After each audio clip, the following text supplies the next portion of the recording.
first impression when I got the script, well, title says it all, No One Lives, right? So like, okay, it's a slasher movie, right?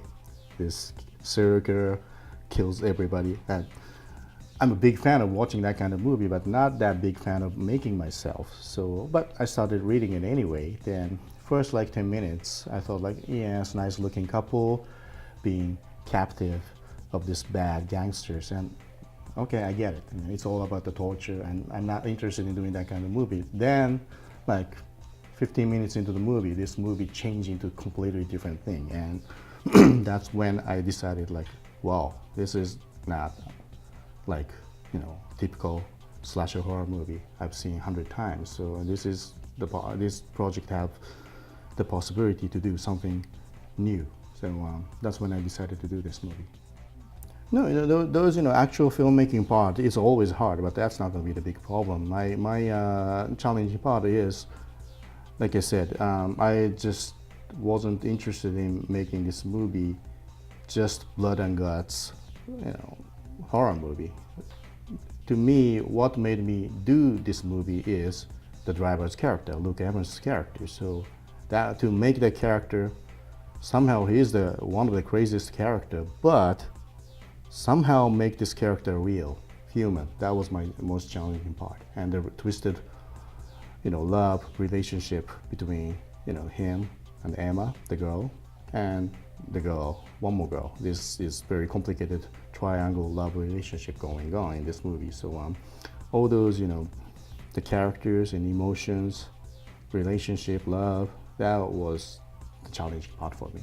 But I was surrounded by great actors, and we spent a lot of time discussing about the characters, relationship, before we start shooting the movie. So I think it turned out pretty good. Oh yeah, there's hundreds of different fake blood, and I always wanted to feel real. So I got this great guy, Rob Hall. He was the special makeup guy, and we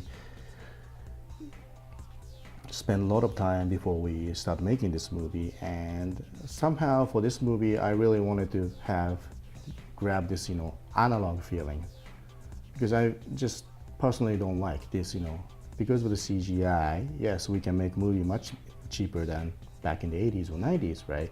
But because of that, there's so many fake CGI blood, which I hate, right? And I understand why they choose it, because it's easier, right? Because if you mess with the fake blood on the set, it takes a hell lot of time to clean it up. The actors have to do the makeup again, and change the costume again, and you have to have like 5 costumes, right? And spreading the blood is not that easy, right? Especially now, because everybody's getting used to, we just, do it clean, shoot it clean, then add CGI blood. And I was like, no, because it doesn't look real, So I really want to go back to 80s, and we're gonna go all live. So we spent a lot of time testing, because even though we tried to this this girl cutting her throat and the blood splash, we did the test, and it takes like 1 hour. Then show me, and it's just like leaking. It's like, hey, and then I get angry. Like, did I say leaking? No. I said splash, explosion. What are you talking about, right? And so we spent a lot of time on the set and preparing, but that was one thing I was very focusing on, because even though yes, important part is emotion, story, character, but this is a horror movie after all, and the fun part is the blood and guts, so it has to look fun.